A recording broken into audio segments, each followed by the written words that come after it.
plenary with the one and only Vandana Shiva. We are so excited.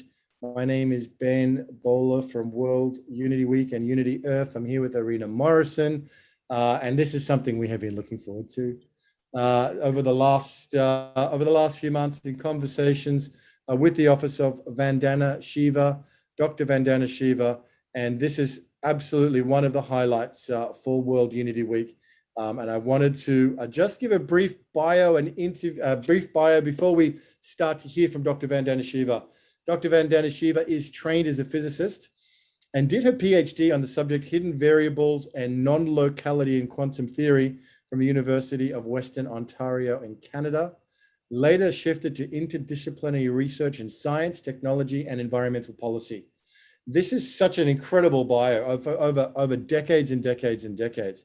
Dr. Shiva combines the sharp intellectual inquiry with courageous activism. She's equally at ease working with peasants in rural India and teaching in the universities worldwide. Time magazine identified Dr. Shiva as an environmental hero in 2003, and Asia Week has called her one of the 5 most powerful communicators of Asia. Forbes magazine in November 2010 has identified Dr. Vandana Shiva as one of the top 7 most powerful women on the globe. Dr. Shiva has contributed in fundamental ways to changing the practice and paradigms of agriculture and food. Her books, The Violence of the Green Revolution and Monocultures of the Mind, have become basic challenges to the dominant paradigm of non-sustainable reductionist green revolution agriculture. Through her books, Biopiracy, Stolen Harvest, Water Wars, Dr. Shiva has made visible the social, economic, and ecological cost of corporate-led globalization. Dr. Shiva chairs the Commission on the Future of Food, set up by the region of Tuscany in Italy. She's a board member on the International Forum of Globalization and a member of the steering committee of the Indian People's Campaign Against WTO. She also serves on the Government of India's committees of organic farming. It's an incredible bio. It goes for pages and pages and pages. The Earth University is something that also Dr. Shiva is very passionate about. And we're looking forward to speaking more with Dr. Shiva about these various passions. It's my great honor, on behalf of all of us at World Unity Week, all the co-convening organizations and Unity Earth, Dr. Vandana Shiva, to welcome you to World Unity Week. My pleasure too, thank you. When we looked at your vast bio and your legend in both academia and activism across the globe, the one space that really felt for us we wanted to lean into with you, Dr. Shiva, was to explore this idea of how we can move forward in a real way, in a constructive way, bringing together all the different constituencies, be they faith leaders, be they grassroots organizations, be they the movement on the planet that is moving towards wholeness and healing and harmony, and how we can actually mobilize in a way now that manifests your vision from so many decades ago for an earth democracy, How can we now, without further ado, move forward in constructive, organized ways for this rising grassroots movement to become this sphere of influence on the planet against great resistance, and yet we have no other choice. So what we really want to ask you, Dr. Shiva, is what can we do? All of these groups in World Unity Week have come together, and many. Paul Hawken is coming on later today. His work with the thousands and the tens of thousands and the hundreds of thousands of civil society organizations in environment, in social justice, and in indigenous wisdom and spirituality, all of them. How can we actually now mobilize and come together and become the sphere of influence on the planet? So very happy Paul will be joining you. Paul and I were together in Seattle, as were all the founders, members of the International Forum on Globalization. And the International Forum on Globalization was created because a bunch of corporations just wrote new rules for the economy and called it free trade, just like the British East India Company had written a Right Honorable British East India Company agreement with the Mughal Emperor, falling empire in 1716, free trade agreement. So it's we recognize this as colonialism, come back. And we were working on this till they signed in Marrakesh the WTO agreement. And by 99, the WTO was going to Seattle. And we said, we have to organize. Because Seattle is where, IFG is the headquarters are based in San Francisco. And that's the time we stopped the biggest organization at that time, the most powerful. And it's been in intensive care since then. And it's the people who stopped it. After the Seattle victory of democracy and defeat of corporate rule, where they wanted to sell our water, they wanted to own our seeds. This has been my life's work since 1987. We said, no, these are not the rules that are for the earth. They're not the rules for the people. These are corporate rules for profit. And our world is not for sale. That was our slogan in Seattle. And after that, everywhere people would be saying, the journalists would be saying, oh, the anti-globalizers know what they're against, but they don't know what they're for. I said, you don't get the message when we say our world is not for sale? You don't get it that we love our world, our natural world, our social world, ourselves? That is what we are for. And the reason we want to prevent your destruction is because you're against this beautiful living planet and the freedoms of people and our local economies. That's the reason I wrote Earth Democracy, to basically say this is what we're for. We are for a democracy of all life. We are not about the rule of corporations who magically gave themselves personhood, they made themselves people. And there's this crazy decision in the United States called Citizen United. So if you wonder why money runs America, just look at that decision. Citizen United says a corporation's ability to buy elections, it's its freedom of speech because it's a human being. And money is its speech. And this is the reason there is no democracy anymore in the United States. The billionaires decide who will be put in power, and they operate the entire electric process on billions and billions and billions of dollars. That for us is not democracy. It has failed. Earth democracy is the democracy of all life in a beautiful family of integration and unity. My recent book, Oneness versus 1%, is about this oneness. That is our very being. We won't breathe without our interconnectedness. We wouldn't have water without our interconnectedness. We wouldn't have food without our interconnectedness. We wouldn't have joy and happiness and community and solidarity without our interconnectedness. So a democracy is A, about all life, and 2, it is about everyday life, what we eat, how we relate to each other, how we think. So life in all its diversity and life celebrated every day. When you ask, so what is it we can do? The first thing we have to do is stop doing what we've been doing. We have been told in the last 300, 400, 500 years of colonialism that there's some people who are owners and masters of this universe, and they've created this mess. They've also then manufactured the idea that we are separate from nature and nature is dead. I call this transition from Terra Madre, the earth, living, whether it's Pachamama or it's country for the Aboriginal Australians, or it's Vasundhara for us, everywhere the earth is living till colonialism. And then she becomes dead matter to be exploited as raw material. Everywhere where there's harm to nature and harm to people, indigenous people, is because of this. I've also called it ecological apartheid, a separation from nature, which translates into division between humans. All of these constructs have gone hand in hand.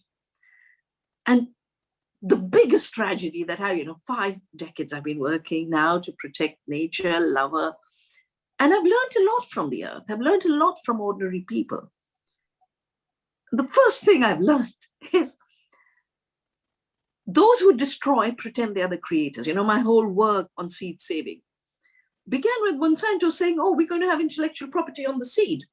But intellectual property is for something you invent. A patent is for something you invent. And Monsanto doesn't invent a seed. It pollutes a seed with the toxic chemicals, a Roundup-resistant GMO or a Bt toxin.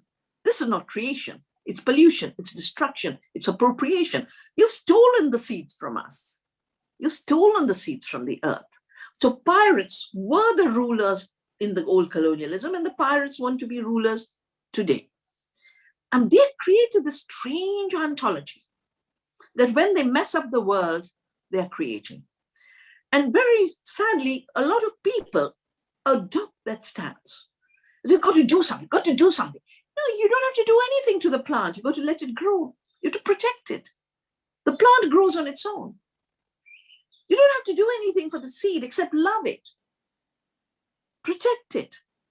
We do this in Navdanya, the movement I started, which is basically means 9 seeds as well as the new gift. And the seed is not being made by people. It's not being made by Monsanto. The best we do is co-create with the seed. There's a brilliant farmer, scientist, philosopher from Japan who wrote a book called The One Straw Revolution. And he called it the Know Nothing Farming. He said, observe what nature does, understand her power, work with her, work in her service. So I would say when you want to know, what is it we can do? Work with nature to protect her and not try and dominate her. And the minute we act as members of the earth family, the minute we act as a web, a strand in the web of life, we get humility, but we get solidarity. We get power that is creative, non-violent power rather than dominant power. Too much of anthropocentrism, of the idea that humans somehow know better than the rest of life, has messed up this planet, driven species to extinction. Also the basis of climate havoc, and now the basis of the arrogance and hubris that we can geo-engineer and mess up the planet even further. Or create gene drives to push species to extinction. This thinking is the problem. So we got to get out of this thinking. We have to start thinking as part of the earth. A new epistemology is needed, a new ecological, biodiverse epistemology. And it comes when you love the earth, you love the plant. This is the epistemology of indigenous cultures. This is the epistemology of women. This is the epistemology of a little child who is playing with flowers and butterflies. So this arrogance of human superiority and white superiority has created the mess we are in. And a new humility is needed, that we are partners with the plants, we are partners with the soil, we are partners with the bees and butterflies. All the indigenous people are the leaders for this transition because they never forgot that partnership. Women are the leaders for this transition because they never stopped living that partnership. If they had, humanity would have been wiped out. It's women's invisible work in care that has kept everything going. And it's never counted as work. It's never counted as knowledge. So a little bit of do nothing revolution is what we need. A do nothing revolution. That sounds wonderful, Dr. Yeah. Vandana. Let me clarify, because there's so much misunderstanding all over the world. Do nothing doesn't mean be irresponsible. Do nothing doesn't mean be lazy. Do nothing does not mean don't take your responsibility. Do nothing means let nature guide you. And she will guide you. And then do the things that you need to do to care for nature. No, do nothing in the world of mastery. Do a lot in the world of service. Thank you so much, Vandana. And when you, as somebody who's been a pioneer and a leader, even a legend at the forefront of activism globally over many decades, you know, we see all those incredible accolades and richly deserved in your bio. For our audience, this is going out through you know, different platforms and on the social media world, Vandana, Shiva. What would you say you see is the most optimistic thing right now since COVID and the lockdown and the global shutdown, and we hope a rising consciousness that is returning to the indigenous wisdom and knowledge that you spoke about, of that prior unity of all of life. And we hope a rising awareness of the urgency of our current moment ecologically, and teetering towards the brink with a population of 8 billion plus living beyond our means. There are so much happening in the field. There is so much good work. There is so much rising and connecting, and groups are coming together and empowering each other, including the women, as you spoke about, and the Indigenous communities, children, and so many groups that are non-traditional in the sense of the patriarchal system that's dominated the planet for centuries and centuries. So what would you share, Dr. Vandana Shiva, is you find great hope and optimism right now in this moment that we inhabit? You know, when the COVID took place, the first thing that for me was a deep wake-up call was how intimately our condition is connected to the condition of the earth. I mean, I had worked with forest issues, agriculture issues, seed saving, organic farming, but the very, very clear way in which invading into forests was creating new infectious diseases, creating new pandemics. All the data's there, the Ebolas, the HIVs, the Zikas, all the new names of infectious diseases. That became so clear. Of course, we have very powerful interests that are trying to make the narrative look twisted, but even the UN has said, we can't treat this as a medical problem. This is a problem of our distorted relationship with nature. So that, I think, is the first lesson, that our health and the health of the planet is one health. The second very powerful thing that happened is when the lockdown took place, which has hurt so many people very badly. But in the first month, all the news everywhere, you know, the Ganges was flowing clean, the fish could be seen swimming, Himalaya snow could be seen from far away. And suddenly people realized nature has the power to regenerate herself. That's what I mean by new nothing. You know, stop the pollution and nature will flourish. Stop the negative things. That's the do nothing. The third thing that became so clear is partly because of compulsion and lockdown and because of people losing livelihoods, but also because of just staying put. People started to realize the difference between what is essential and what is not. Because we've been made so addicted to consumerism that everyone is chasing the non-essential throwaway culture. All the time, restless. And my work on climate change shows that 50% of the greenhouse gases come from bad system of farming, which is giving us 75% of the chronic diseases that made more people sick with the infection, 9.2% higher risks of dying if you had diabetes, 7.6% higher risk if you had cancer, all of them related to toxics in our environment and bad ultra-processed junk food. And then you move it miles and miles and miles. People started to realize this is not how we should be eating. And, you know, I have been practicing and promoting ecological agriculture, biodiverse agriculture for 20 years, a passion for gardens of hope everywhere. And everywhere the gardens were flourishing. Everywhere they were flourishing. And this is without anyone telling people to do it. They were finding their own way. People were finding ways to work together in unity. People were finding ways to overcome this total divide between farmers who grow the food and the eaters, and this alienation where in this gap of separation, you know, my thesis for PhD was non-locality and non-separation in quantum theory. But every separation has been crafted by patriarchal capitalist power, every separation, because the nature of life is unity, both life in the natural world and life in the social world. So the rupture of unity is the disease.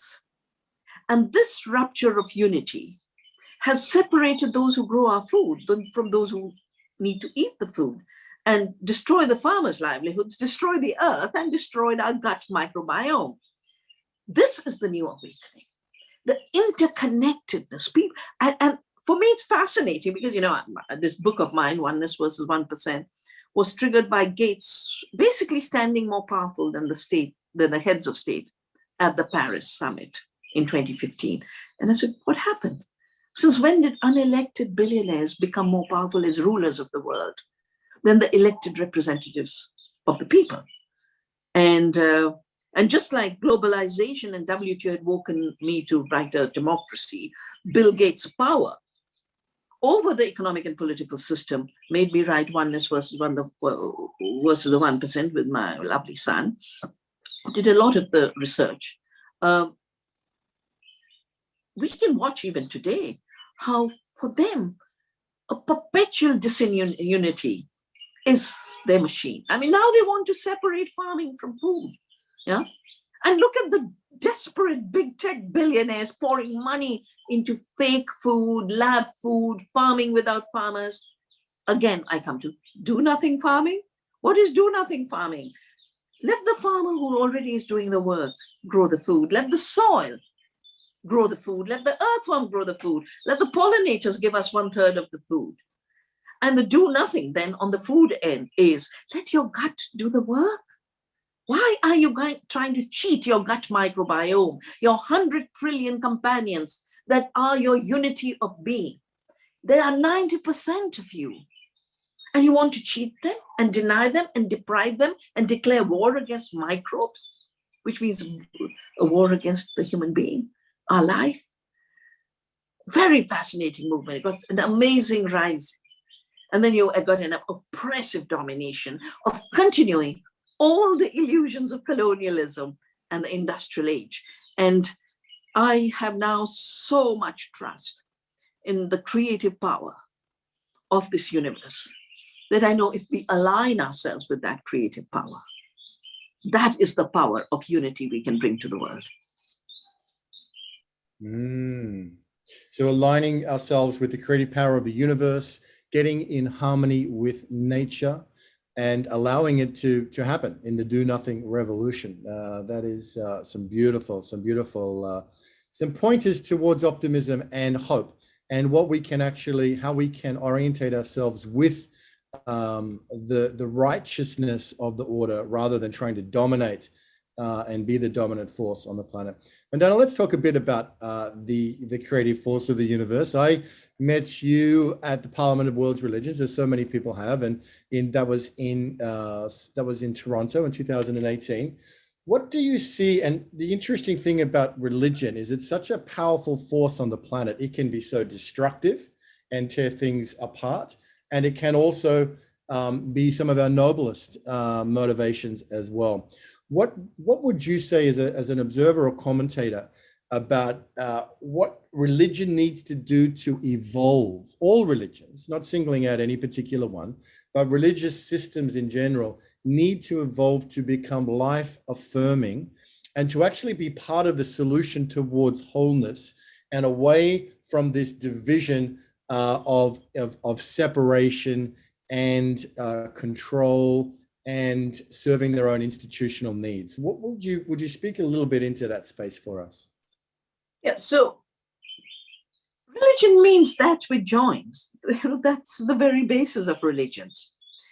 And the fact that religions got created is because there were deep thinkers, leaders, spiritual practitioners who could see the world, who could see the violence and injustice and the roots of suffering. And then they could lay a simple, direct path. That's what Buddha did. That's what Jain did. Mahavir did. That's exactly what Guru Nanak of the Sikh religion did. That's what Christ did. This is what religions are founded on. So the founding principles of the religions don't have to evolve. Just like the river doesn't have to be dammed to improve her, we have to stop damming her, controlling her, and polluting her. And we've allow the river to flow in a very similar way. The damming of religions over time is the equivalent of breaking down the dams that are stopping the fish from moving, that are drying up entire watersheds. Let me explain that to you a little more. So during colonialism, or the early colonialism, People always think that religion was the basis. No, religion was the excuse. Greed was the basis. Conquest was the basis. And because of the corruption, papal bulls could be written, companies could be formed, kings and queens could give charters to people like Columbus for the Spanish, and the East India Company, 300 merchant adventurers. East India Company colonized the world. Everywhere, the tenets of the original faith were being destroyed. Let me give you just 3 examples. So the tenets of all faiths as human beings are all equal, and we are in one beautiful earth of which you have to take care. There is not, show me one religion that says destroy the earth. Show me one religion that says starve your neighbor. Show me one religion that says be cruel and violent. So protect the earth. I've done a beautiful, I was at the 20 years after the Earth Summit, which was Rio plus 20. And of course, it was being pushed around, made talk, and I was invited by a faith community. And they asked, but what can we do? Because that's the sad thing. The people of faith are for some reason, feeling quite helpless. And I said, A, you control the biggest properties of the world. You are landlords. 2, you have followings. Between the land and people, you can be the ultimate regenerators. But where do we begin? I said, begin with the seed, like I began with the seed. I said, make every church, every temple, every gurdwara, every mosque, a seed sanctuary. And go back and find in your particular scripture reference to seeds. So we did a book called The Sacred Seed. It's beautiful. I think it's been published by the Sufi Center in San Francisco. And we did similar books on other aspects of the earth. I did an entire religion on faith, a whole process on food and faith, because this was the time where neoliberalism was turning political religion into an instrument of divide and rule. I watched this. When I wrote Earth Democracy, if you notice, I have 3 sections in it, right? The first is we're part of one.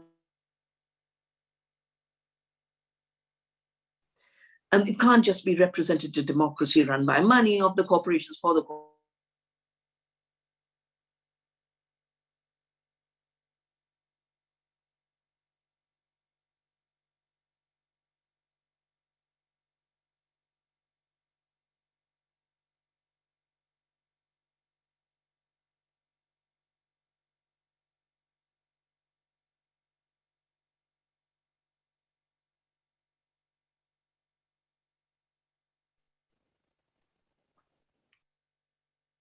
We might have lost her for a moment. Oh, maybe a technical break. So an opportunity for us to take a breath. It was lovely listening to the birds in the background there as well at Earth University, seeing as Vandana Shiva finds her internet and comes back. And just for us as a community to take a breath, what an amazing being she is, to have her with us in this space, and decades and decades and decades of work across so many fields. It's hard to know what to ask Vandana Shiva, because she's so broad in her expertise and her brilliance. But let me invite you, the 20 odd people, nearly 30 people who are here, just to reflect about a question that you might want to ask Vandana Ji.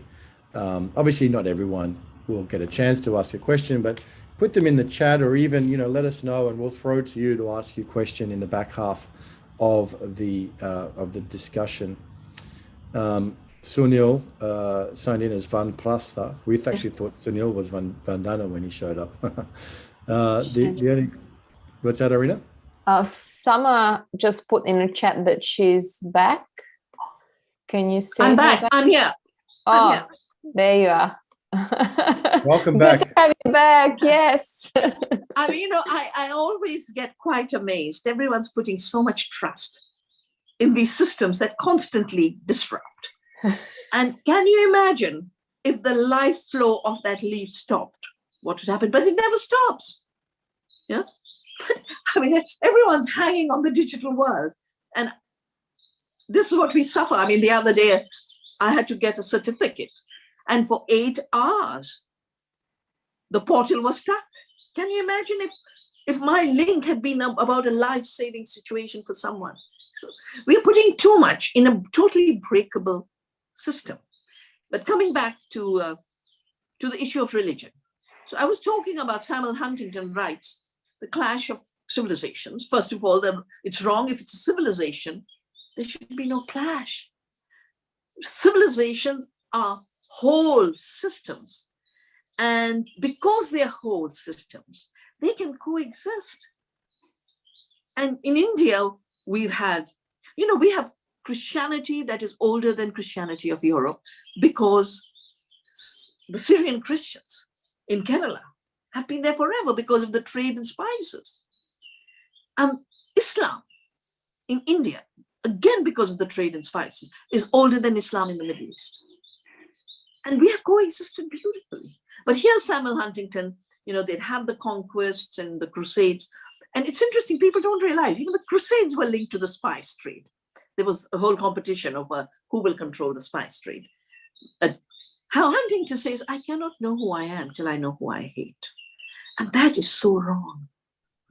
A unity worldview basically is, I know who I am because everyone I love who loves me.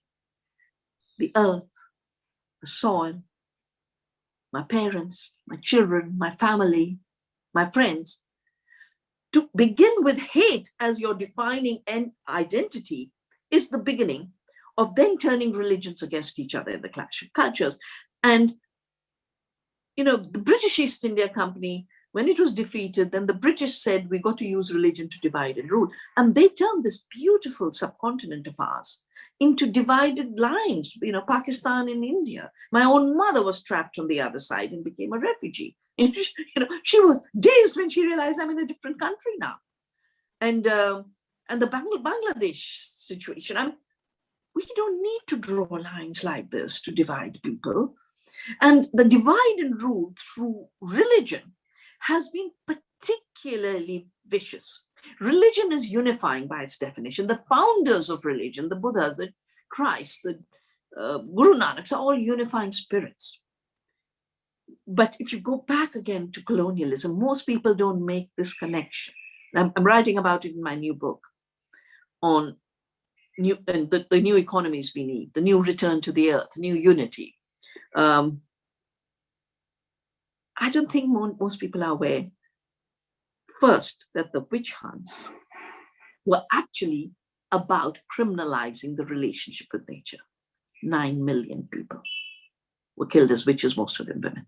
So the criminalization of women and the rise of this violent patriarchy was the same. Enclosures of the commons in England, same time. Colonial conquest, same time. Just make the map. Just make the map. And you realize then that religion was appropriated by greed to then twist the message of the founder. And it's quite interesting how the true faith is feeling stifled right now. I mean, I have such deep respect for Pope Francis and his encyclical, because it's like he's sort of basically undone the damages of the papal bull of Alexander, the bull that announced Inquisition and witch hunts.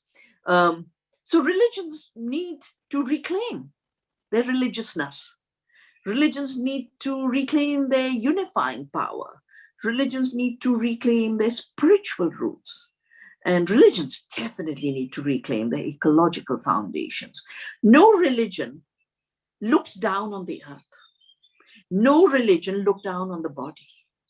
All this was crafted so that the earth's body and our bodies could be controlled, conquered, exploited.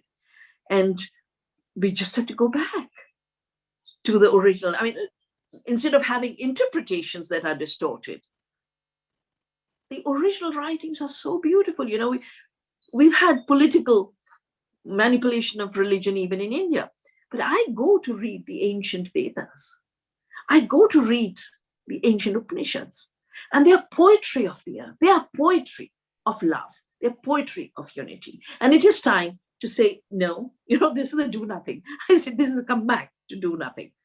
You know, we don't have to be aggressive on the religious front. We just have to understand our faith a little better and then realize, but no faith says anyone else is your enemy. And no faith says anyone else is different.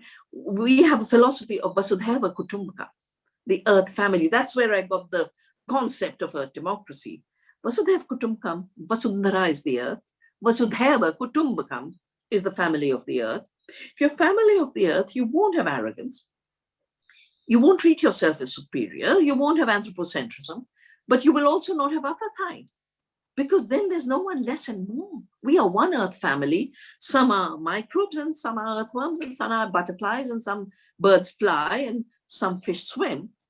But the fish and the bird don't become unequal for swimming and flying. They're just different. They're diverse. And the same is the case for human unity. We have been made to feel that difference is inequality. Difference can only exist in hierarchy.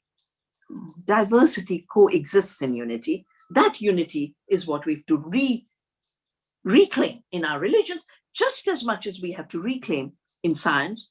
And again, coming back to the roots, the violent epistemology was born in the same colonial period. You know, all my books, my Staying Alive, I've always talked, I mean, books on ecofeminism, how the capitalist patriarchs, you know, basically desacralized the world and had partnerships with this new anti-earth, anti-people political religion, which was driven by money-making, greed, capitalism, conquest, globalization.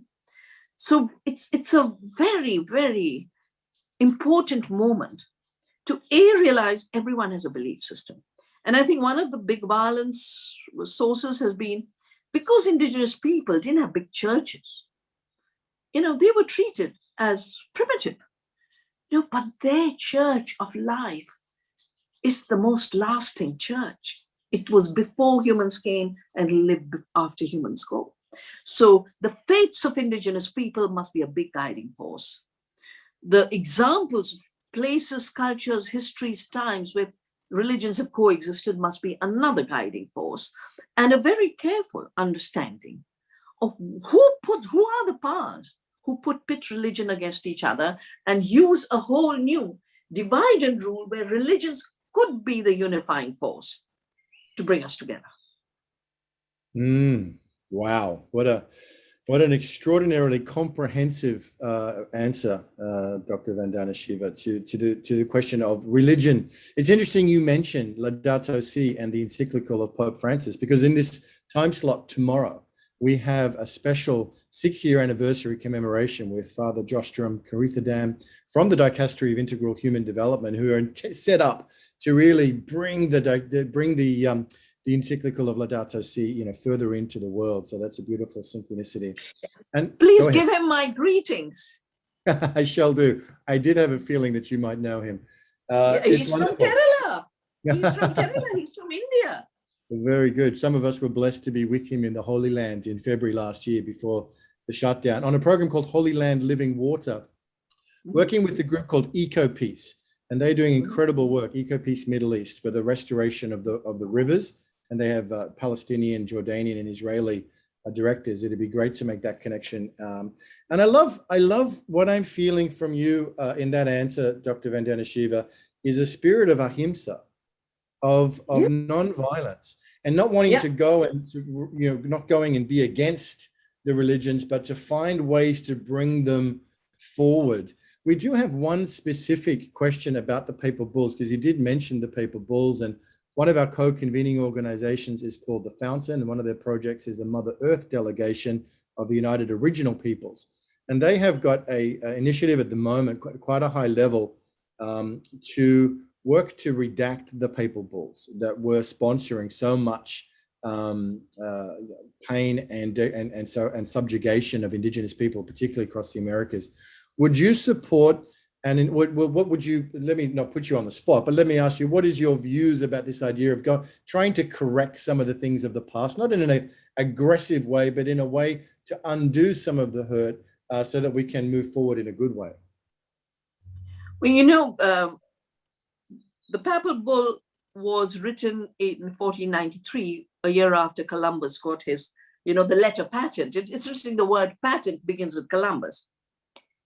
And then in 1498, I think, Vasco da Gama, because it's Spain and Portugal that got this power.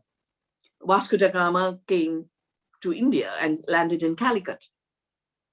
And whenever it was, the 500 years, it would have been in 98, I would imagine, 1998, we had a call from India that there needs to be a reduction of the papal bull that justified colonialism and violence. But why is it violent?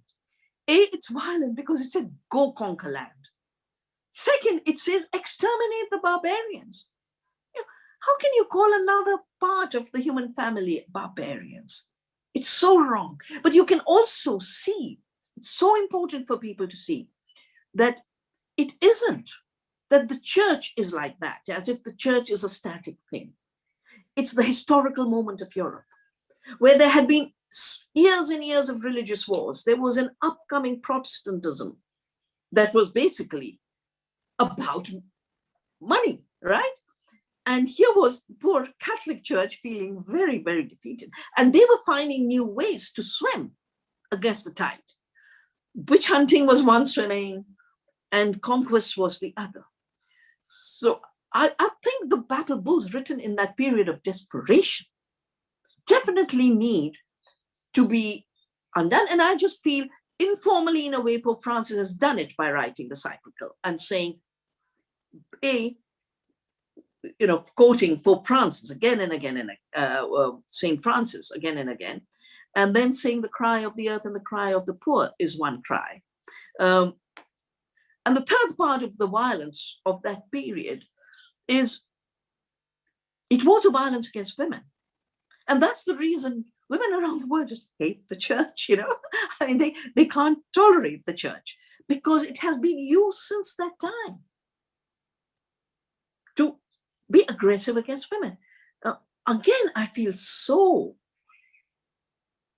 surprised because, I've done a lot of work in Italy. I've mentioned I'm chair of the International Commission on the Future of Food, but since then my colleagues have opened a Vandana International. So I've been going to Italy for very long. And the few times I've had some spare time and then they've taken me to the Uffizi Museum or any other museum, there are no male gods there. It's Virgin Mary at the center and little baby Jesus in a lap.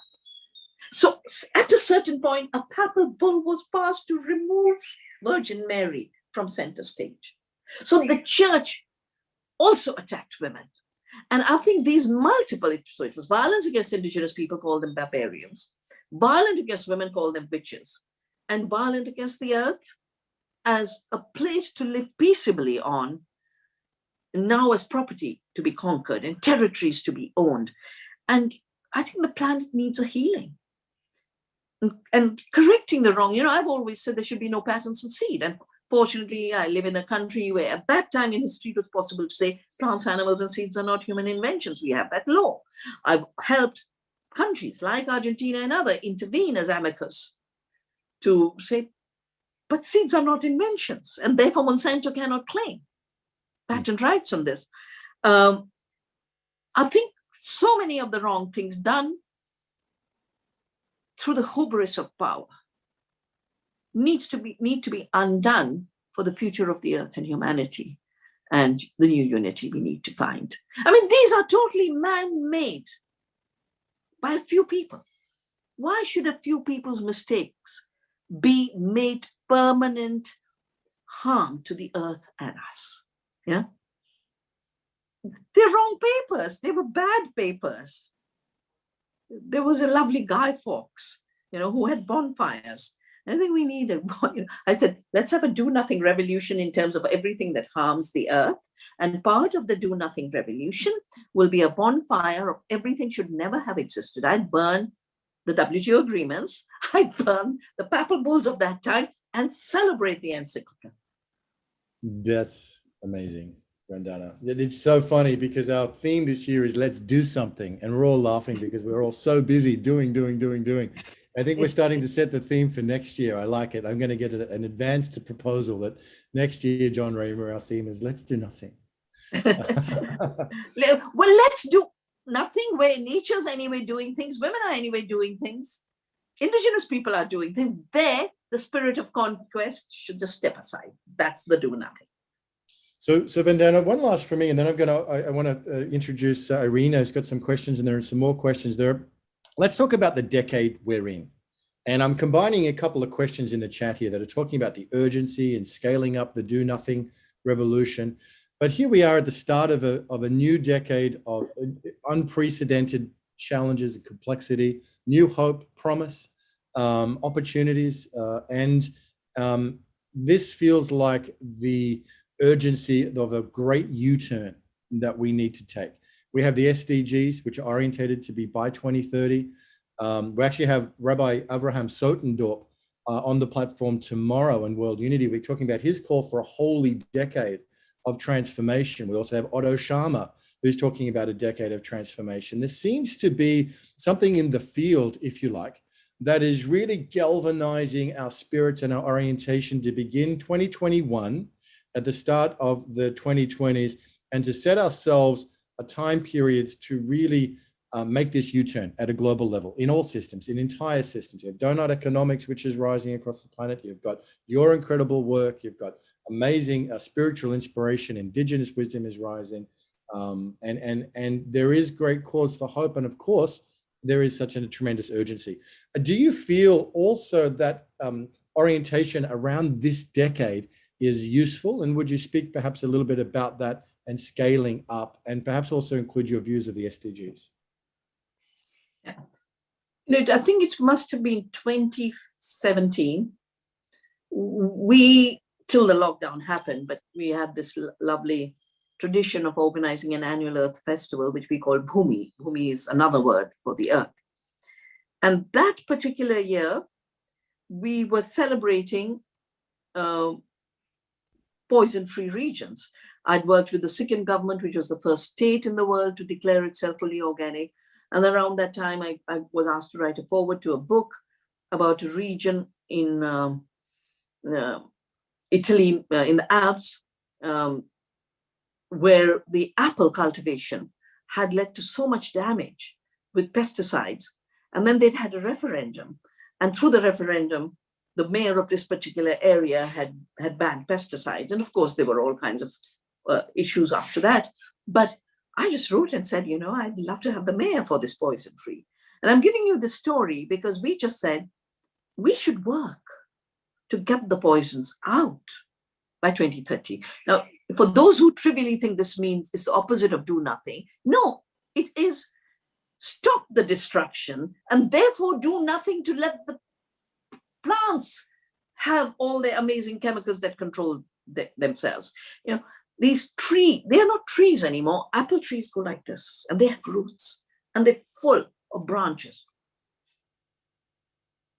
These apple stunts are just cuttings. Their roots are this big. They're linear. They have no leaves. And they're so sick that they have to be sprayed 5, 6, 7 times a day. You're not letting the plant work. So this hard work of spraying poisons, that must be the do nothing. But let the plant work. Let the bees work. Let the beautiful insect diversity work. So 2030 is a very, very important watershed. And I see it as important for 3 reasons. The first is every scientific system, like whether it's the IPCC with its 1,200 scientists who have said we have a decade to turn around. or the IPBES, the Intergovernmental Panel for Biodiversity and Ecological Services, linked to the Convention on Biological Diversity. They too have said we've got a decade to turn around. And they've identified the pesticides, the chemicals, and all the practices that are driving biodiversity to extinction. So we know scientifically we have this decade window for turning around. The second is, of course, that so many movements anyway have set this system. You mentioned the Sustainable Development Goals. And of course, you know, I work on the Sustainable Development Goals. 3 days from now on the National Academy of Science, I'll be giving a talk on how the kind of work we do to conserve biodiversity, save our seeds, do organic farming, do regenerative agriculture is the answer to Sustainable Development Goal 1, remove poverty, 2, zero hunger, and 3, good health for all. And we've done it, you know. This is what I've done now for 36 years. And we have huge amounts of data. We have so much reports. I mean, look at this, look at this. There's no lack of information. We could feed 2 times the world population by stopping the harm to the earth. And this decade be a decade of unity, but it must stop the disunity that is being created by every one of the SDGs being appropriate to do the opposite. Yeah, I'll identify a number of them. Climate change, to do geoengineering, put pollution in the sky to block the sun as if the sun was the problem. Without the sun, there'd be no photosynthesis. Without the sun, there'd be no living planet. There wouldn't be a biosphere of thriving biodiversity. Second, fake food. We know already ultra-processed food is responsible for 75% of the disease. The new disease epidemics, because agribusinesses invaded into the Amazon. You want to push more commodity production for raw material, for fake food that will make our gut microbiome even sicker. So claim the meanings of the SDGs in the context of Earth democracy, in the context of people's rights, in the context of do nothing in terms of do no harm. Beautiful, beautiful. Thank you, Vandana ji. Thank you very much. I think that's giving us a great lesson here in activism. Like it's almost like there's a martial art called Aikido, which rather than tries to resist and attack, allows the forces and allows them in a positive way to be the most strategic form of reaching the objective, is to allow the forces that are pulling us in a good way forward. It's actually it's a beautiful religion. Now, Irina Morrison is one of our amazing Unity Earth leaders and has been in contact with you, of course, Vandana ji, as we were preparing for today's session. And can I just say, it's just so wonderful to be here with you in the space. I know everyone is appreciating this so dearly. But Irina, you have a question for Dr. Shiva. Thanks, Ben. Vandana ji, I'd love for you to share a little bit more about your views with or about current relationship between humanity or humans and animals, in particular farm animals. We are touching on the subject of ahimsa. We have touched a couple of times during this conversation. So how do you see going forward and applying the ahimsa when it comes to the relationship between the humans and the animals, in particular farm animals? And I am referring to the factory farming, which has caused so much suffering to the animals, and it really has crushed the soul of those beings. I know myself, when I look at the pictures and the videos, and when you look in their eyes, there's so much sorrow, sadness, there's emptiness. And then when I look into the eyes of my 2 dogs that live with me, I can see the soul of those beings. Can you share your comments on that? Yeah. So, where I'm sitting is where my mother gave me what used to be her cowshed when I wanted to leave academics and start an independent research institute, the Research Foundation for Science, Technology, and Ecology. And she said, take the cowshed, because now I don't have the cows and I'm too old to look after them. But while we were growing up, we grew up with the cows, we grew up with the cows. And what you're describing as the soul in the eyes of your dogs was in the eyes of our cows, and our mother gave more priority to the cows than us. They had the milk, we got the leftovers. I don't call factory farms animal farming. There's no farming involved. It's animal torture. So let's not use the word animal farms. Let's just say animals have been put in prison and been tortured. And this should definitely not exist. And it is only very recent. It's as recent as 30 years. It's part of the globalization period. And why did it grow so big? Because the subsidies for animal feed are so profitable. Of the GMO corn and soya being grown in the world, 90% goes for biofuel and animal feed. And if you look at the economic system, it is the subsidies that are driving factory prisons for animals, and they should not exist.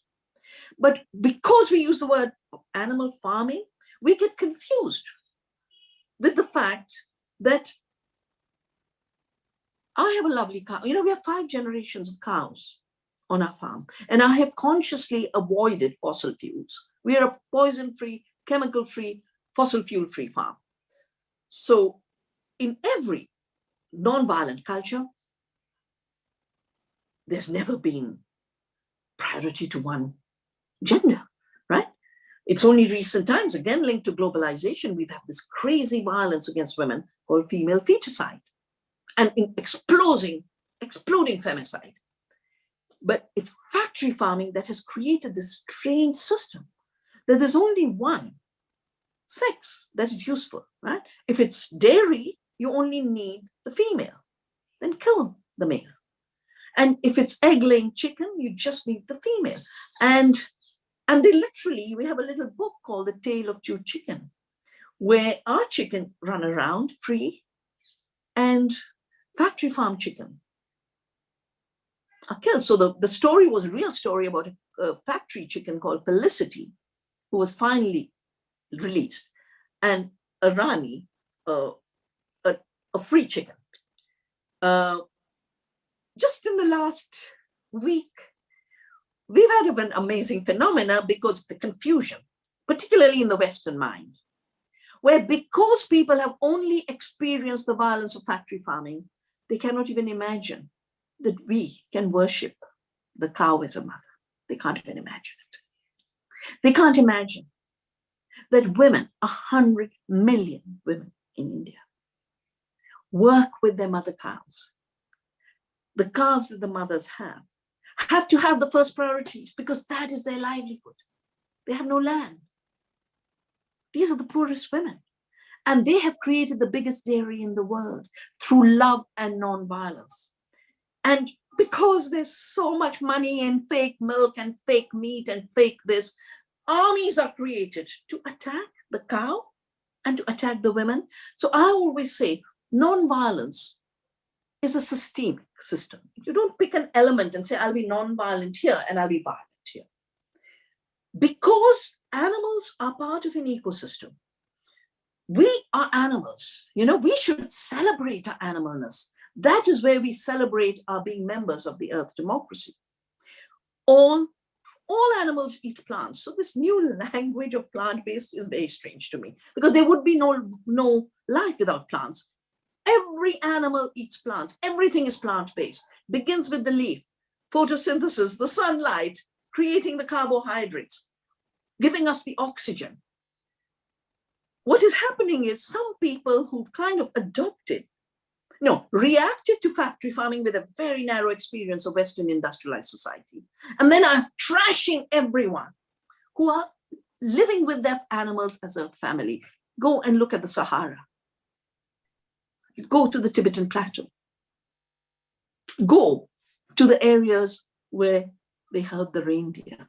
These are all animals who are part of the earth family. So being non-violent means recognizing your relationship with animals as an earth family. And that also means the non-violence of ensuring that you take care of them. Just like for me, the ultimate violence against women is female feticide, saying, if the fetus is female, I'll abort it and kill it. This is called female feticide in India. And my sister has had a role in writing the laws to make it illegal, to basically say, get rid of all the cows. This is happening in India. Get rid of the bullocks. Get rid of the animals. That is violence. When you close the ecological and economic space for a being, and you're basically saying, you don't deserve to live. Because you're so obsessed with the factory farm. Organize your energies and shut down every factory farm. That is the true power of nonviolence. Thank you so much. Thank you. Yeah, beautiful and powerful. It's interesting you mentioned apple trees earlier too, Vandanaji. We do have an apple farmer here with us from Himachal Pradesh, and Sunil Chauhan. He's signed in as Vanprasa, the forest dweller. I'm not sure, Sunil, if your internet is good enough up there in Spiti Valley in Shimla to greet Vandana, but the apple tree analogy from before, I think, would have struck a chord. Vandana, we are entering into the last 20 minutes or so, and Summer Joy Raymer and John Raymer are part of the creative force of World Unity Week, and they have the Sign Network and been doing many incredible things around the world, and they just wanted to offer you a message. Summer Joy. What a privilege and honor to be with you. My gosh, what a gift to the world you are. May you stay healthy and be strong. We're right here with you. So how do we deal with the greed? This seems to be the root of so much of this. This idea that, rational individual choices that lead to poor group outcomes.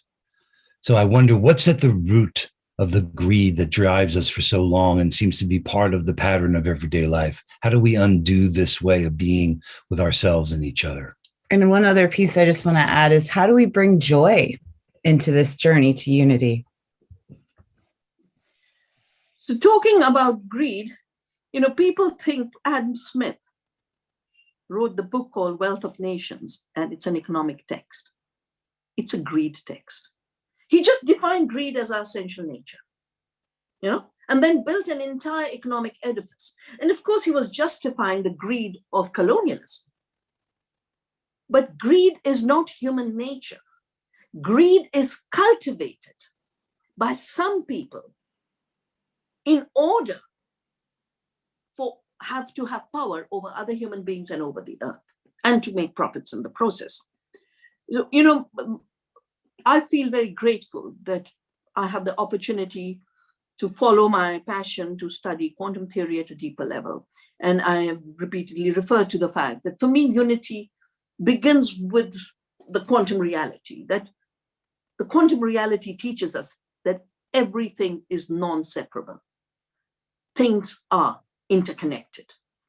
We know that in physics for 100 years, and we keep denying them in living systems, even today. The second thing that is so important in quantum theory is there is no thing in the world. It's all potential to become.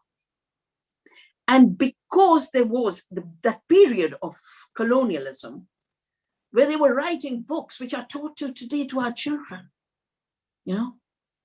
Adam Smith is a father of modern economics. Bacon, father of modern science. Fathers don't give birth.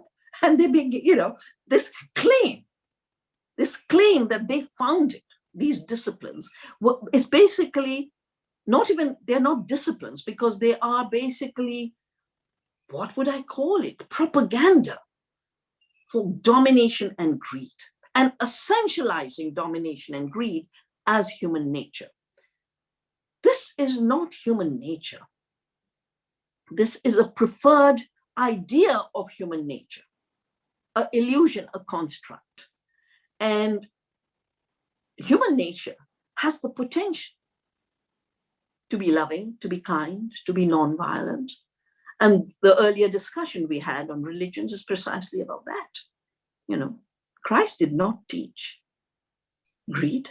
He, in fact, went to the church and just threw the table of the money lenders. Just imagine if we could do that today with the money makers, throw the table and say, this is wrong. What we have to recognize is so much we assume is intrinsic to us is so overlaid. I mean, I'm just saying, I'm smiling in my head because here's, Bill Gates offering his ultimate solution to climate disaster. And he's actually said how we grow things. You can't grow things. Things don't grow. Life grows. And Descartes said, I'm a thinking thing without a body, thing. And this thingness has got us into the problem. And we need to transcend this thingness into potential and cultivate our potential to go beyond greed as individuals, to go beyond greed as society, to consumerism, and COVID has done a level. It means uniting. This is where the spirit of unity comes in. Uniting as a force of unity and letting the evolution of that force deal with greed. We talked earlier about the martial arts, where you align your energies in the positive energy and the negative just dissolves. And for those who think this might be a bit airy-fairy, Thomas Kuhn was a physicist who wrote a brilliant book called The Structure of Scientific Revolutions. And he said so clearly, all scientific revolutions, nothing is based on fact. It's all based on paradigms. And an old paradigm doesn't go away because you attack it. It goes away when something better emerges and just has more convincing power. So we have to grow the paradigm of unity. We have to grow the paradigm beyond greed. We have to grow the paradigm of love and care. That's so beautiful. Let's What do a that. privilege. What a privilege to make this the legacy we leave as good ancestors on this earth right now. Yeah. Bless. Thank you. Thank you, Soma. Thank you, John. Amazing, incredible to hear your genius, Vandana. To hear your genius just across so many different fields. No. It's your genius. No, offering. It's do nothing thinking. It's do nothing thinking. Nothing. Let's and I think was it Thomas Berry who said moving away from objects to a communion of subjects. Exactly. And you talked about Thomas Berry just today. I've written a letter to all the schools because, I feel so traumatized for the children. My best period used to be going out into the games field, playing throw ball, playing badminton, playing table tennis. And the children don't even have friendships right now. They're sitting in front of these computers, all of them online, 6-year-olds online. So I've written a letter to all the schools we work with and saying we have to find a way where, in spite of these lockdowns, we have to find a way for children's minds and hearts to be able to stay connected to nature, to stay connected to each other. And I began this letter to the principal with Thomas Berry's poem on the little children. Wow, wonderful. Wonderful. So beautiful. You're filling us with spirit of joy and hope and optimism and love. Thank you, Vandana. We have just a couple of questions. There was a question, how do we do it with joy? Yes. And the point is, you don't go for joy. You live with the right alignment. You live without thinking without trying to be greedy and selfish. You live for others. You live by giving. You live through generosity. The joy just comes. The joy is a fruit of giving. Let it flow like the river. Let it flow. Let it flow. Now we let have. It flow, let it flow, let it flow. That's it. So David Curry has a question, and then Irina has one from Facebook, and then we will be complete. David. So on that very topic, I have crafted in my head, and I'm writing a book about creating change, helping to create change in the world.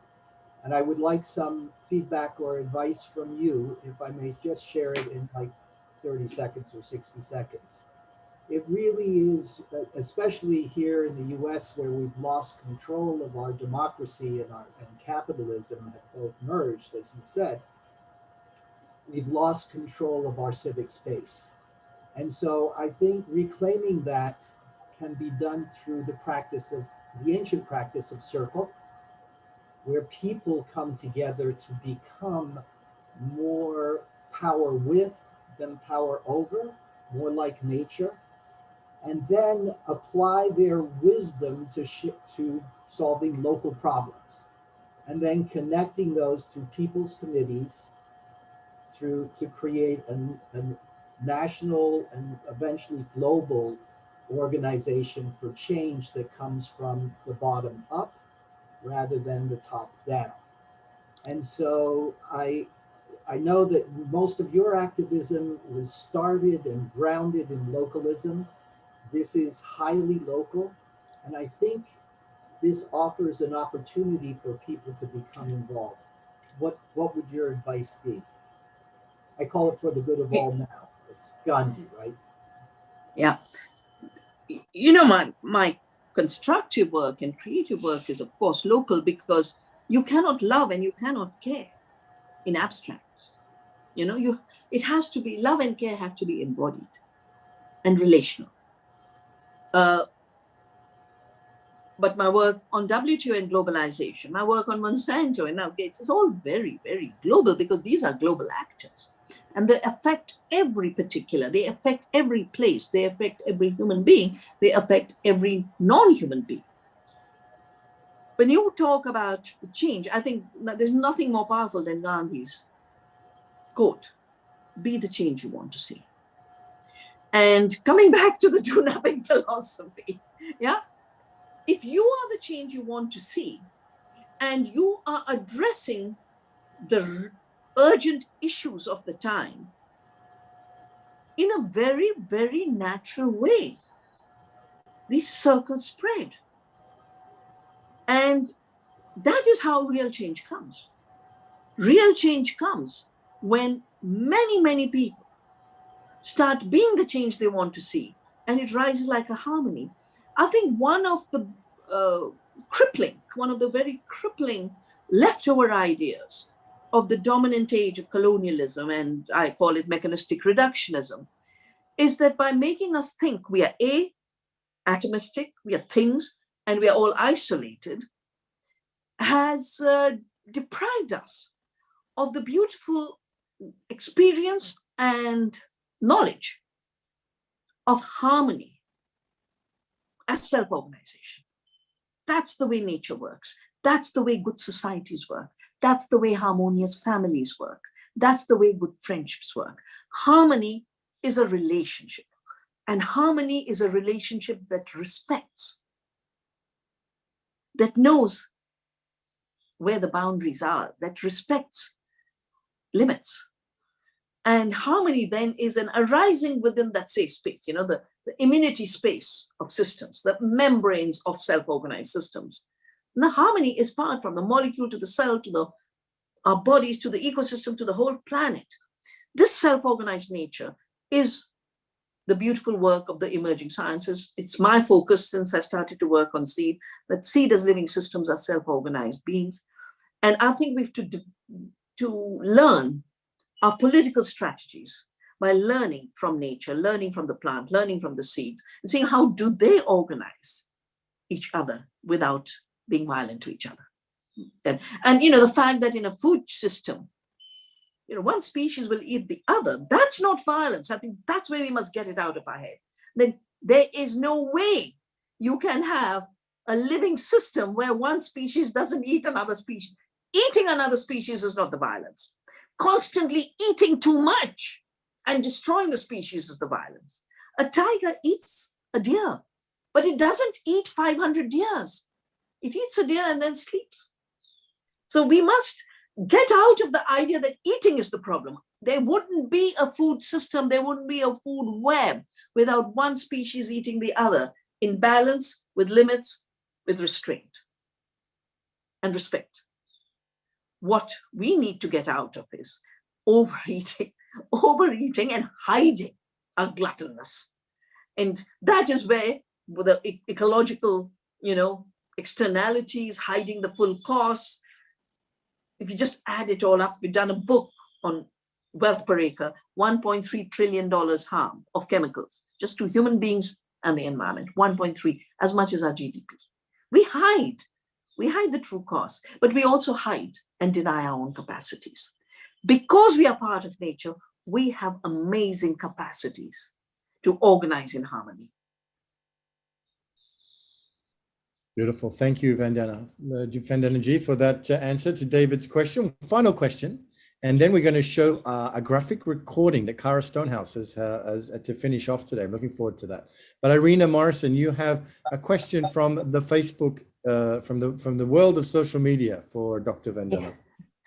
Yes, Vandana ji, so we are live on Facebook as well, and we do have people watching on that platform, and they have been posting questions. So I would like to acknowledge that audience as well.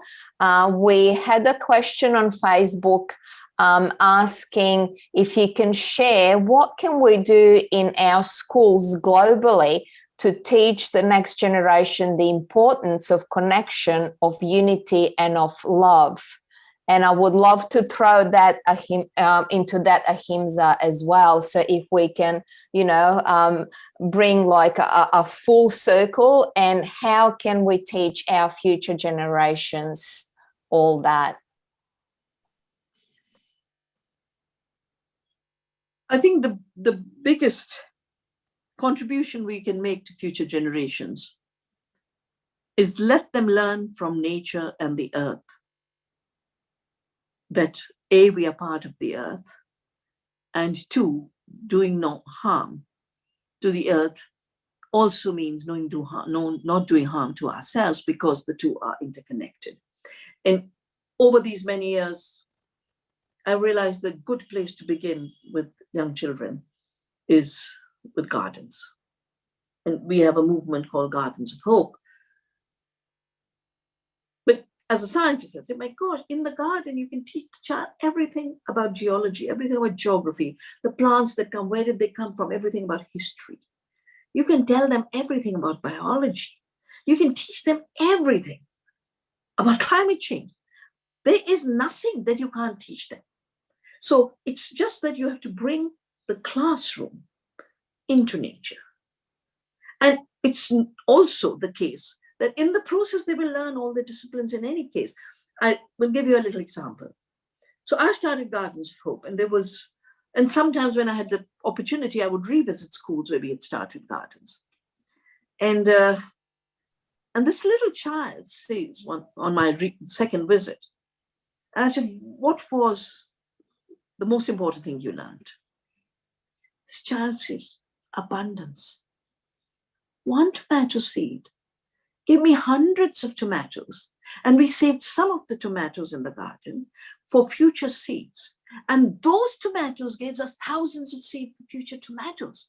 And we will never have scarcity if we work with nature. Little child can learn that from nature.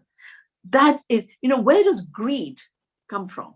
From this illusion of scarcity. An illusion of scarcity comes by putting blinkers on nature's potential.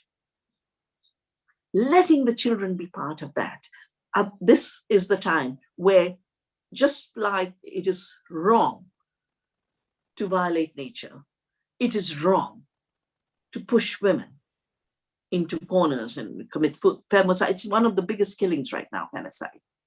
But it is also wrong to deny children their full humanity as Earth citizens. And we have to do everything we can to make it happen. Thank you. Just could listen to you and listen to you and listen to you forever, Vandana ji, but we know you've been so generous with your time.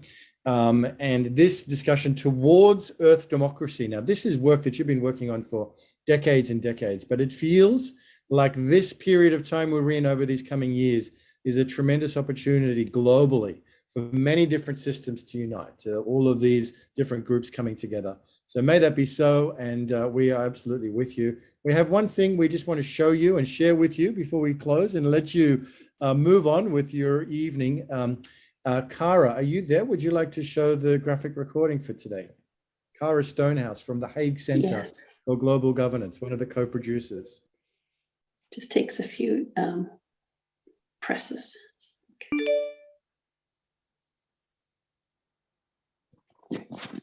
You see that the right way? Can you? There it is. There it is. Yeah. So just really hearing the aligning with the universe as the central column, and just from that, doing nothing revolution and returning to the core of everything and bringing children up to learn the abundance themselves from Earth and letting the greed and violence of colonium fade away in that Aikido move. So just really touched and grateful Thank you. for your sharing. I'm so today. glad you added let nature self-regulate. That is the do nothing. But that is also Earth's democracy. Let people segregate. Don't constantly invade into their spaces. Thank you. I'd love to receive this if it could be sent to me by email. Yes, for sure. Thank you. It's beautiful. Beautifully done. All created in the last 75 minutes as you were sharing all that wisdom. I get very impressed because, you know, I don't have musical talents. I don't have art talents. So I get very impressed when people can make a drawing like that. This is, let me introduce you. This is the artist, Cara Stonehouse from the Hague Center. Hi. And you can see Hi, Cara. behind Cara is the world that's been created called One World. And through Cara's genius of art and creativity, but you see the sacred giving tree in the middle, the evolutionaries mountains, the capital city, working with Marilyn Hamilton, as you are too, of integral cities, and the Temple of Temples. And all of this has been created for World Unity Week, Vandana, for us to experience the wholeness in this and to learn by doing what it means when all these things can be held in an interrelated whole. And Cara's genius has mapped it all together in that one world map you see behind her. Wonderful. Lovely to meet you and see your art, Cara. Yes, you too. It's amazing. Thank you.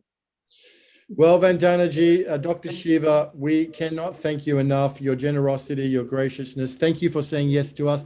Thank you to our friend, Ambassador Anil Trigonoyat, who introduced us. Thank you to your amazing drona, who has been so incredible in communications the whole way. Love from all of us to you. Thank you for your leadership. Bless your leadership. Thank you. Thank you. Thank you so much for being with us. It's been such a pleasure. And give my love and my thanks to Drona. He's been so wonderful.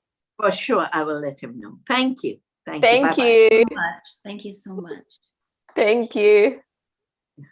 Thank you.